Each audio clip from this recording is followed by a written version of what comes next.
what it means by living in the end. And if we are in the end, do we react or we don't react? What happens if external circumstances are going against us?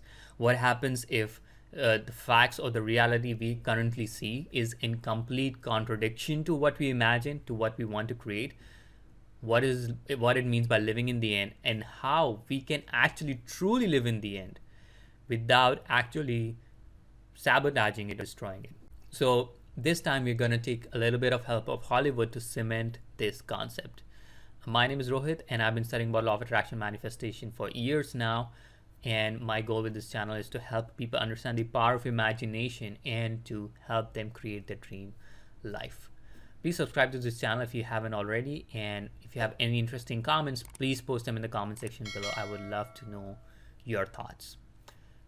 So we're going to take example of Hollywood. And just the last week, I was watching the movie Skyfall. And it's one of my favorite James Bond movies, even though, you know, there are some good and bad things about the movies, and there's some things about the character of James Bond that not everyone agrees upon. That's completely separate thing. But what I'm saying is I generally love that movie, so I rewatched it. And we know, I've seen the movie, I know the ending of the movie already. Even the very first time I saw the movie, I saw that James Bond is fighting. He's going on a different island. He's in China, and all these different things I saw in the movie, right? So we know that James Bond is going to be at the end. He is not going to die in the movie, okay? So in the very beginning of the movie, there's this chase, and James Bond is on the roof of a train, and he's fighting with someone, and the other agent has to take a shot, and M, who's the leader of James Bond's organization, she asks the other agent to take a shot, and she ends up shooting James Bond in the chest. And first of all, James Bond get a shot from a rifle. He gets shot, and then he falls off from the roof of the train all the way. Like it's a very steep fall. He falls all the way down into the river, and it's not like it's a very tranquil river. The river has like rocks, and I mean, if it was any other character who got shot, I would just say that person is dead. They're not gonna survive this fall. First of all, they get shot, and they fall off the train. There's no way they are able to find it. I'm even super doubtful they're going to find the movie. But since I knew that this is James Bond, and James Bond does not die, I've already seen the movie. I know the ending. Even the first time I saw the movie, I knew that he's in China, he's fighting. I know almost to the end of the movie, he's still there. So I knew that when he got shot, he's not gonna die. He's gonna come back. I don't know how, but he's gonna come back. So for me, the ending is I already know. So this is how I'm living in the end. I'm in the end, and I know that this character, James Bond, this James Bond character, he is not dead. He's not gonna die. So that is what living in the end. When you watch a movie and you know the ending of the movie, do you really do you react like, okay, if this is like James Gunn will get shot, or if like there are grenades thrown at him, missiles coming at him, people trying to kill him? Most of the time we're like, I know he's gonna escape. I'm just curious how he's gonna escape. We all know that he's not going to die. So that is the same way you live in the end with your imagination. You do not react to what is happening to your external circumstances. You know, I know this person. They wanted a new job, and they wanted a job with a better pay and a better situation. And what ended up happening, they got actually they got a warning at their job that if they don't improve, they're going to get fired. So basically, they were given an opportunity in advance, and they let them know that they are going to get fired. So they have a couple of weeks, a couple of months to arrange it. And that person was reacting, and I'm like, just take a deep breath, first relax. If you have imagined that you got promotion, you got a pay rise, everything, stay true to the end.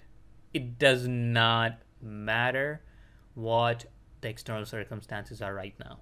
It does not matter, right? You will get what you desire if you do not react to what is happening. Do not react. You know the end. You know the end of the movie.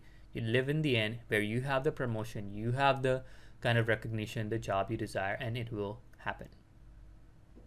So they eventually thought, and they let it go. And what happened? Within a week, a recruiter reached out to them on LinkedIn, and they said, "Hey, so we have this opportunity, and we see their profile is a perfect match. We would like to invite you for an interview." Boom, like that. They got a call for an interview. They aced the interview. The interviewers were so happy with them. They offered him a higher salary, and he asked for a raise. And after negotiation, they even offered him even a higher salary. And he came to that office. He's in a very prestigious position. He got his recognition. He got his job offer. He got all the things he desired. He did not react to when he was told he was going to get fired or he was given a warning in his job. It did not matter. Same way, you stay true to the end. If any external circumstances happen, if there's an argument, if people are fighting against you, if you get a, if external circumstances are telling you completely opposite, don't react to it. The more you react to it, the more you're cementing it. So that is what is important, and we do not need to react to those things. We have to stay true to the end and live in the end. What is it that our desire is? It doesn't matter what external circumstances, it doesn't matter what is happening in an external world, even if the opposite is happening, right? If you want to be healthy and you're getting way worse, your health is getting way worse, do not react. Stay true to the end. If your relationship is falling apart, but you have imagined a great ending, that is, stay true to the end, right? If you imagine money, but you are in complete debt, you're constantly losing money, or bills are piling up, do not react to those circumstances. Stay true to the end, and a bridge of incidents will happen. Things will happen which will take you to the end. If you're suffering from your health, maybe your doctor will recommend you something. Maybe you will find a supplement, like I did when I was suffering with my health issues. I just visualized it, and somehow through a YouTube video or some recommendation somewhere, I found a supplement which really transformed everything, and my health really got better. And I just made a few tweaks in my diet. Boom, voila, and my health got tremendously better. Same thing with the job or anything. Do not react. Straight true to the end. You are the protagonist in your movie. You are the hero. The great things always happen to you. Don't worry about the external circumstances. Do stay true to the end, and you will create your reality. If you found this video useful, please like and subscribe to this channel, and please post your comment section below. I personally try to read as many as I can and try to answer as many questions in the comment section as I can. Feel free to post in the comment section, and until then, I wish you great success with your manifesting journey. Take care.